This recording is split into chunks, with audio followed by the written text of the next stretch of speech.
बिस्मिल्लाहिर्रहमानिर्रहीम। अस्सलाम वालेकुम नादरीन, आप यूट्यूब चैनल देख रहे हैं। मैं इमरान खान हूँ।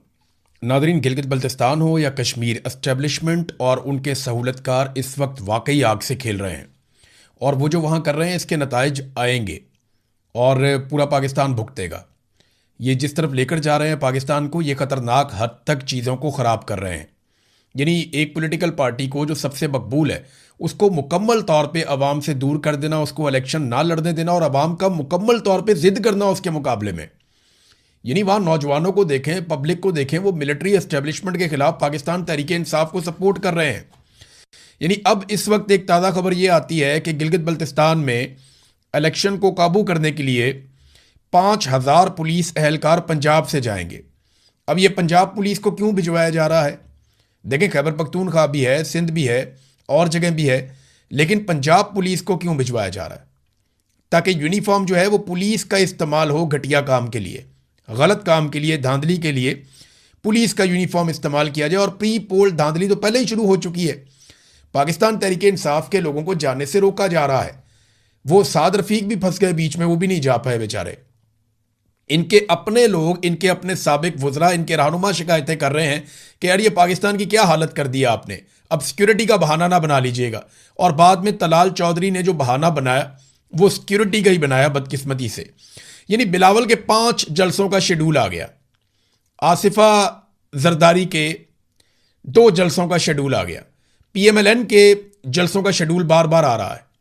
सारे पीएमएलएन के और पीपल्स पार्टी के रहनुमा वो पहुंचे हुए हैं गिलगित बल्तिस्तान और बेहतरीन मौसम भी इंजॉय कर रहे हैं, वो कंपेन भी चला रहे हैं। उन्हें रोकने वाला ही कोई नहीं है, उन्हें कोई पूछता ही नहीं है। वो जहां दिल करता है जाते हैं, उन्हें प्रोटोकॉल दिए जाते हैं।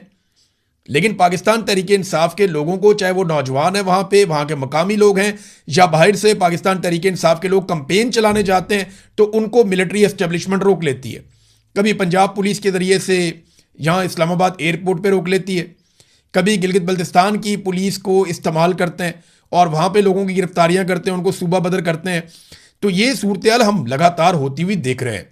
गिलगित बल्तिस्तान में सबसे बड़ा जुर्म जो किया गया वो नौजवानों के वोटों को एक इलाके से दूसरे इलाके में दूर दराज मुंतकिल कर दिया गया।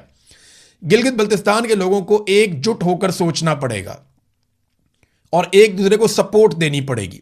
चाहे आपके फासले जितने मर्जी हैं, आपको ये फासले समेटने पड़ेंगे और आपको अपने नताइज लेकर उठना पड़ेगा, वरना आपके ऊपर एक ऐसी हुकूमत मुसल्लत कर दी जाएगी जैसी हुकूमत पाकिस्तान पर मुसल्लत की गई है। आप देखें पाकिस्तान की हालत क्या बन गई है। कोई एक शोबा भी तरक्की नहीं कर रहा। लोगों को रोजाना की बुनियाद के ऊपर झटके लगाए जा रहे हैं। अभी जो कुछ बजट में होने जा रहा है, अभी सिर्फ चंद चीजें सामने आई हैं, लोगों के 14 तबक रोशन हो गए। मैंने पिछले वीलॉग में आपको बताया कि जो लेवी वसूल की जा रही है, जालिमाना लेवी जो नवाज शरीफ ने वसूल की, शहबाज शरीफ ने वसूल की, जो तबाही फेर दी इन्होंने इस कौम के साथ पिछले 4 सालों में, जितनी लेवी इन्होंने वसूल की है उससे डबल का टारगेट इनको दिया है आईएमएफ ने, और डबल से भी ज्यादा का टारगेट है। यानी आप इस बात पे ज़हनी तौर पे तैयार रहें कि जैसे आपने पेट्रोल खरीदा है, इससे डबल लेवी के साथ आप पेट्रोल खरीदेंगे अगले 5 सालों में। तो इतना बड़ा टारगेट इन्होंने रख लिया अपने लिए, और ये आईएमएफ की बाकायदा रिपोर्ट के अंदर छपा हुआ है। और जो चीज़ें मजीद हैं इसके अंदर मैं आगे चल के आपको बताता हूं, लेकिन पहले आज़ाद कश्मीर में भी जाना पड़ेगा। आज़ाद कश्मीर की सूरत हाल भी कोई अच्छी नहीं है।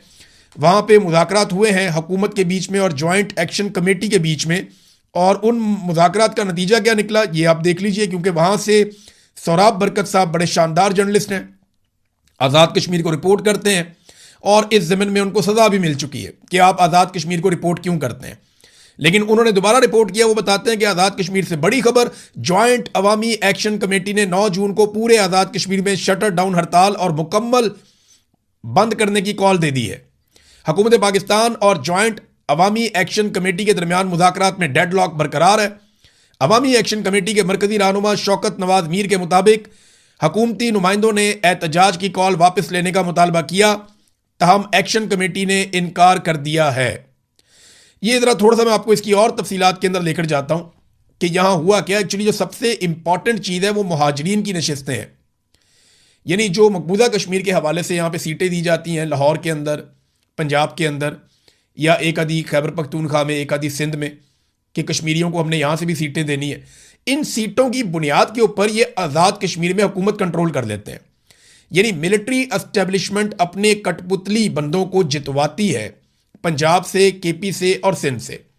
यहां तो बड़े आराम से वो बंदे जितवा लेते हैं, अपने चंद 100 वोटों के ऊपर फैसला हो जाता है, उन्होंने कंट्रोल किया। वहां से वो 12 बंदों को लेकर जाते हैं आजाद कश्मीर में कि जनाब ये मेंबर बन के आ गए, और इनके जरिए से वो अपनी मर्जी की हुकूमत बना लेते हैं, कठपुतली हुकूमत। यानी आजाद कश्मीर में अगर थोड़े बहुत बंदे भी उनको इधर उधर मिल जाए ना, मुख्तलिफ पॉलिटिकल पार्टीज के, तो वो इकट्ठे करके 12 बंदे ये वाले शामिल करके अपनी आराम से हुकूमत बना लेते हैं। ये मिलिट्री एस्टेब्लिशमेंट का एक पुराना तरीक़ाकार है। अब इस तरीक़ाकार के खिलाफ आज़ाद कश्मीर के अवाम खड़े हो गए, तो मुहाजिरीन नशिस्तों के मामले पर तमाम स्टेक होल्डर्स अभी तक मुत्तफिक नहीं हुए। अपोजिशन भी बैठी, हुकूमत भी बैठी, सारे बैठे थे। तो ऑल पार्टीज कॉन्फ्रेंस बुलाने पर इत्तफाक हुआ, जनाब हम सारों को बुला लेते हैं। मुज़ाकरात का अगला दौर आइंदा हफ्ते होगा। मुज़ाकरात के बाद राणा सनाउल्लाह ने मीडिया से बात की, अब जो मुज़ाकरात हैं वो 6 या 7 तारीख को मुज़ाकरात किए जाएंगे। और जो जम्मू कश्मीर जॉइंट अवामी एक्शन कमेटी है, उन्होंने कहा जी हमारे डेडलॉक बरकरार है, ये हमें कहते हैं कि आप एहतजाज खत्म कर दें या कॉल वापस ले लें। हम कॉल वापस नहीं ले रहे। अब 6 या 7 जून को दोबारा मीटिंग होगी। उस मीटिंग में अगर अवामी एक्शन कमेटी ने हुकूमत की बात मान ली और एहतजाज मौखर कर दिया तो ठीक है, वरना उसके बाद मैं आपको पहले बता रहा हूं कि वहां क्रैकडाउन शुरू हो जाएगा बड़े पैमाने पर, और आज़ाद कश्मीर के लोगों को तैयार रहना पड़ेगा। कमेटी ने क्या अनाउंस किया वो मैं आपको बता देता हूं। हुकूमती मुतालबा मुस्तरद। जॉइंट अवामी एक्शन कमेटी 9 जून को रियासत गिर एहतजाज के ऐलान पर कायम है। मुज़ाकरात के दौरान हड़ताल मौखर करने की दरखास्त मुस्तरद, और 2 टोक मौक़िफ़ इनका सामने आ गया। शौकत नवाज मीर ने मुज़ाकराती एलामियाँ जारी करते हुए अवाम से तैयारियाँ तेज़ करने की अपील कर दी। मुतालबात की मंजूरी तक अवामी जद्दोजहद जारी रहेगी। मेंबर जॉइंट अवामी एक्शन कमेटी शौकत नवाज मीर। रियासत भर के शहरियों और ओवरसीज कश्मीरियों से 9 जून के एहतजाज में भरपूर शिरकत की अपील। हुकूमत की संजीदा कोशिशों का खैर मकदम करते हैं, मगर मुतालबात के हुसूल तक एहतजाज जारी रहेगा। 9 जून को रियासत गिर पहिया जाम और शटर डाउन हड़ताल, इसका ऐलान बरकरार है। मुज़ाकराती अमल जारी रहेगा। आइंदा पेशरफ्त की सूरत में मजीद ऐलान किया जाएगा। यानी उन्होंने अपना जो एक दबाव है एहतजाज का वो बरकरार रखा है जॉइंट अवामी एक्शन कमेटी ने। तो नादरीन, ये है कश्मीर की सूरत हाल। गिलगित बल्तिस्तान और कश्मीर में पाकिस्तान की मिलिट्री एस्टेब्लिशमेंट हर हाल में अपनी हुकूमत बनाना चाहती है। अब मैं आपको एक और चीज़ दिखाता हूँ, ये देखें ज़रा, ये चंद तस्वीर हैं, इनको ज़रा गौर से देखें।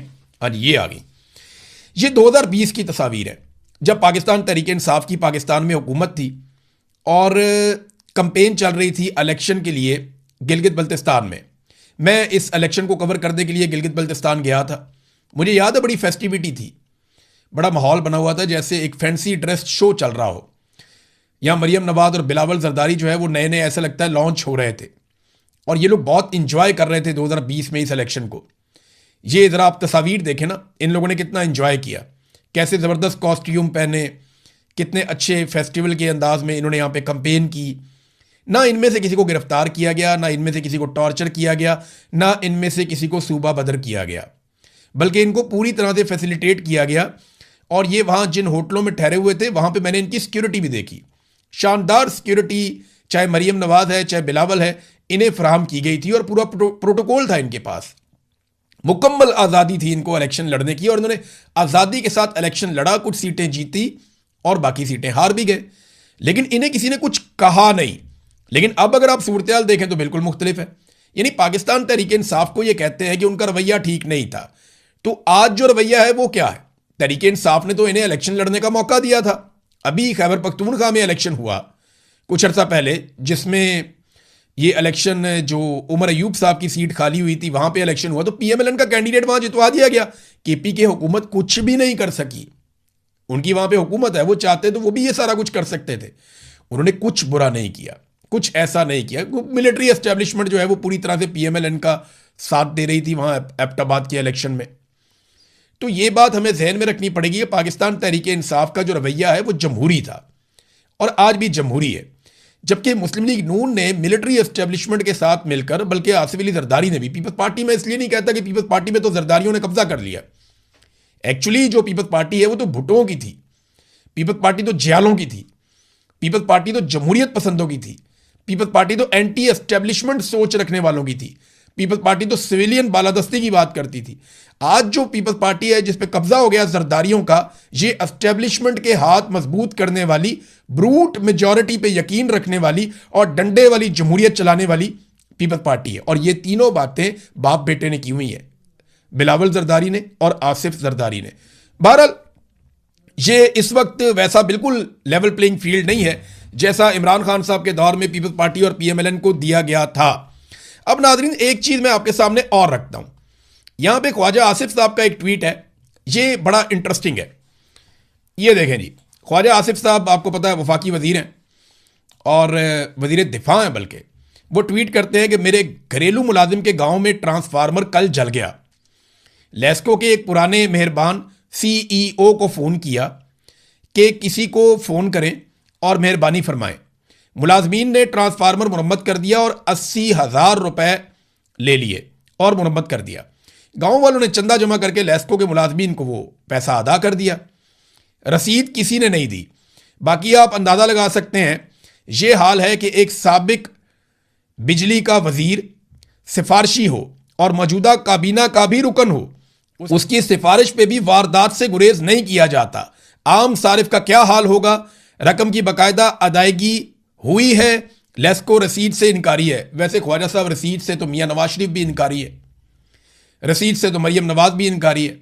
आज तक इन्होंने रसीदें नहीं दी जो इनसे मांगी गई थी।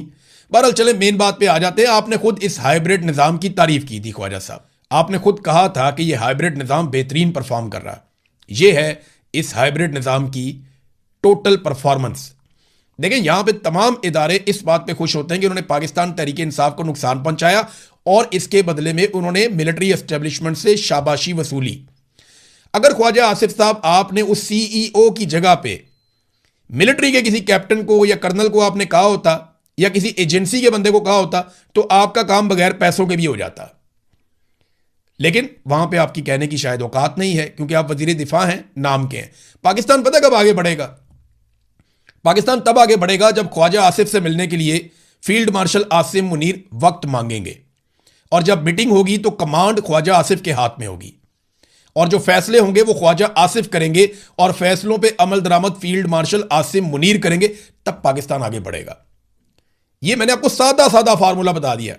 ख्वाजा आसिफ की जगह कोई भी वजीर दिफा होगा तो आर्मी चीफ को उसके अंडर में होना चाहिए। आज आर्मी चीफ की पावर यह कर दी गई है आइन में कि एक आर्मी चीफ को हटाने के लिए आपको 2/3 अक्सरियत चाहिए, जबकि वजीर आजम को हटाने के लिए सादा अक्सरियत, स्पीकर को हटाने के लिए सादा अक्सरियत, वजीर आला को हटाने के लिए सादा अक्सरियत, आपको बेशुमार ओहदों से लोगों को हटाने के लिए चेयरमैन सेनेट, ये वो आपको सादा अक्सरियत। लेकिन अगर आपने आर्मी चीफ को हटाना है तो आपको 2/3 अक्सरियत चाहिए। ये इस मुल्क में आर्मी चीफ की पावर को बढ़ा दिया गया। तो जब आवे का आवा बिगड़ा हुआ होगा ना तो फिर यही होगा ख्वाजा आसिफ साहब जो आपके साथ हो रहा है। आज ख्वाजा साद रफीक ने शिकायत की, आज ख्वाजा आसिफ ने भी शिकायत की। इनके अपने वजीर तंग आ गए हैं और थोड़े अरसे के बाद देखिए जिस आदमी में थोड़ी सी भी जमहूरी सोच होगी ना, जरा सी भी, वो तंग आ जाएगा इस निजाम से। इसके साथ कोई भी पॉलिटिकल आदमी चल ही नहीं सकता। कोई भी आजाद जहन का आदमी जिसका जहन 24 घंटों में 5 मिनट के लिए भी आजाद होगा ना, वो 5 मिनट के लिए घुटन महसूस करेगा। जो इस निजाम के अंदर इस वक्त हो रहा है, जिस तरह जकड़ लिया ना मिलिट्री एस्टेब्लिशमेंट ने, हर एक का सांस बंद होगा। ये मेरी बात आप लिख कर रख ले। मैं एक बात बार बार कहता हूं, बारी बारी सबकी बारी। वो सहाफी जो कल इंजॉय करते थे ना कि आज इसको मार पड़ रही है, इसको मार पड़ रही है, मैंने उस वक्त कहा था कि बारी बारी सबकी बारी, और उन सबकी बारी आई।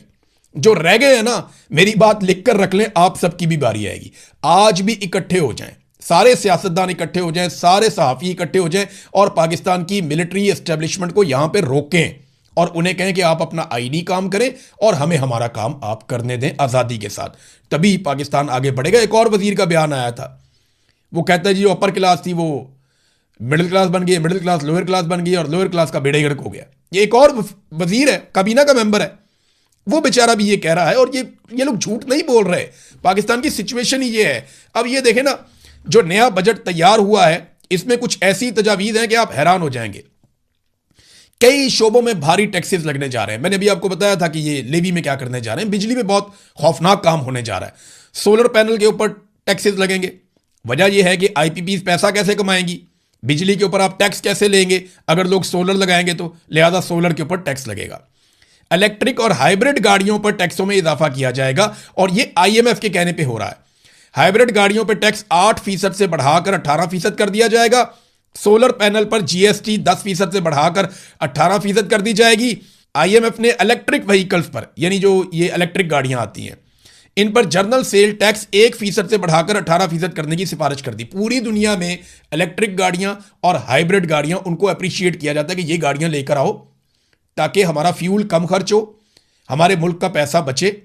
और दूसरा फॉर्मूला ये होता है कि इससे हमारा माहौल बचता है, इससे पोल्यूशन कम होती है, इससे खर्चा कम होता है, कौम की भी बचत होती है। पूरी दुनिया में अप्रिशिएट करते हैं, इन गाड़ियों के ऊपर टैरिफ टैक्स कम लगाते हैं, लेकिन पाकिस्तान में इनमें टैक्स बढ़ाया जा रहा है। वजह क्या है? ताकि लोग तेल खरीदने पे मजबूर हों। इलेक्ट्रिक या हाइब्रिड गाड़ियां लेंगे तो तेल कम खर्च होगा, तो ज्यादा तेल खर्च होना चाहिए, क्योंकि तेल से इन्होंने लेवी इकट्ठी करनी है और कौम को चूना लगाना है। और फिर बिजली आप आईपीपी से खरीदेंगे तो आप बिल देंगे ना। जब आप सस्ता सोलर आपको मिलेगा तो आप सोलर लगा लेंगे। लिहाजा सोलर को डिस्करेज करने के लिए उसके ऊपर भी टैक्स लगाने की तैयारी, और ऐसी बेशुमार चीजें आपको इस आने वाले बजट में लगातार नजर आएंगी। और इस जुल्म के ऊपर अब लोग बोलना शुरू हो गए हैं। यहां पे जावेद हाशमी साहब का एक स्टेटमेंट है, बड़ा ही सख्त स्टेटमेंट है, मैं आपको पढ़ के सुनाता हूं। जावेद हाशमी साहब कहते हैं कि दुनिया के स्टेज पर इस वक्त दो ही फाशिस्ट मौजूद हैं, एक डोनाल्ड ट्रंप और दूसरा आसिम मुनीर।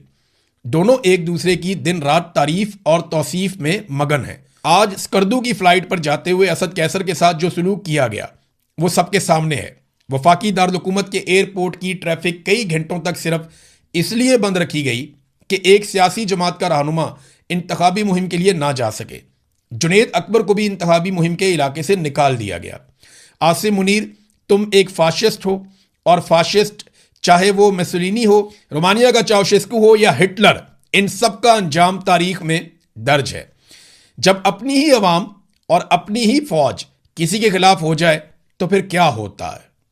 ये नाजरीन जावेद हाशमी साहब का बड़ा सख्त ट्वीट है। तो ये सिचुएशन थी नाजरीन पाकिस्तान में, और पाकिस्तान से बाहर भी कुछ खबरें हैं। एक तो डोनाल्ड ट्रंप ने कहा कि मुझे कोई जल्दी नहीं है, मैं कोई ख़राब डील नहीं करना चाहता। दूसरी जानिब ईरान की जानिब से भी एक रद्द-ए-अमल सामने आया, और जो रद्द-ए-अमल आया वो ईरानी सरकारी मीडिया की जानिब से आया। ईरानी सरकारी मीडिया की एक रिपोर्ट के मुताबिक ईरान और अमेरिका के दरमियान एक गैर सरकारी मफाहमत के मुसव्वदे को फाइनल किया गया फिलहाल, जिस पे अभी कुछ चीज़ें बाकी हैं। इसके तहत ईरान को आबनाए हुर्मुज़ से गुजरने वाले जहाज़ रानी पर वसी तर कंट्रोल हासिल हो जाएगा, जिसमें इन बहरी जहाज़ों की दर्जाबंदी करने, उनका मुआयना करने और मुमकिना तौर पर इन पर पाबंदी लगाने की सलाहियत भी शामिल है। जिन्हें वो अपने लिए खतरा समझता है उन पर पाबंदी लगाएगा। रिपोर्ट के मुताबिक इस मुसव्वदे में अमेरिका की जानिब से ये अहद भी शामिल है कि वो 60 दिनों के अंदर ईरान के मुंजमद किए गए 12 अरब डॉलर के असासों को रिलीज करवाने में मदद करेगा। ताहम रिपोर्ट में इस बात पर जोर दिया गया है कि यह मतन अभी हतमी नहीं है और इस पर अभी मुज़ाकरात जारी हैं। ये ईरान के सरकारी मीडिया ने बताया। जबकि डोनाल्ड ट्रंप ने एक और बात की है कि आबना हुर्मुज़ के हवाले से एक इंटरव्यू में उन्होंने कहा, जी उस पर मेरी ज़्यादा तवज्जो नहीं है, मेरी ज़्यादा तवज्जो ईरान की एटमी सलाहियत के हवाले से है। और वहाँ पे ईरान ने बड़ा क्लियरली बता दिया है कि ठीक है, हम उसकी निगरानी के लिए तैयार हैं और ये गारंटी देने के लिए तैयार हैं कि हम एटमी धमाका करने नहीं जा रहे। तो ये तो ईरान पहले भी कह रहा था। डोनाल्ड ट्रंप को कोई सही फेस सेविंग नहीं मिल रही और इसी वजह से ये मामला ताखीर का शिकार हो रहा है। एक और अपडेट ये है कि डोनाल्ड ट्रंप का एक वजीर जो है वो भारत में खड़ा होकर भारत के लिए बोलता है और दूसरा वजीर जो है वो पाकिस्तानी फील्ड मार्शल और वजीर आजम की तारीफ करता है। यानी मार्को रूबियो पाकिस्तान के खिलाफ बोला भारत में खड़ा होकर, और पीट हेग्सेट जो वजीर दिफा है वो पाकिस्तान के वजीर आजम और फील्ड मार्शल की तारीफ करता है। ये बड़ा दिलचस्प है। देखिए, अमेरिका को अफगानिस्तान में अपने अहदाफ के लिए, ताकि खित्ते पे उसका कंट्रोल रहे, पाकिस्तान की ज़रूरत है, और चीन को कंट्रोल या काउंटर करने के लिए उसे भारत की ज़रूरत है। इसलिए वो दोनों को साथ चलाएगा। अमेरिका ने पाकिस्तान में हर डिक्टेटर को सपोर्ट किया। ये पहली दफ़ा नहीं हुआ। ये ऐसा नहीं है कि पहली दफ़ा पाकिस्तानी किसी डिक्टेटर की तारीफें हो रही हैं। ये आसिम मुनीर अकेले नहीं है। इससे पहले जब जब पाकिस्तान में कोई डिक्टेटर आया, हमेशा अमेरिकन ने तारीफें की हैं। जब भी कोई ऐसा शख्स आया जिसने कंट्रोल लिया चीज़ों का अपने हाथ में, चाहे उसने सामने आकर मार्शल लॉ लगाया हो, चाहे उसने पीछे से रह के चीज़ों को कंट्रोल किया हो। हाइब्रिड निज़ाम ख्वाजा आसिफ खुद कहते हैं, तो हमें कोई ज़रूरत नहीं है किसी और गवाही की। यानी ये कोई ऐसी मायूब बात नहीं रही पाकिस्तान में कि कंट्रोल आसिम मुनीर के पास है, क्योंकि ख्वाजा आसिफ जो वजीर दिफा हैं वो अपने मुंह से कहते हैं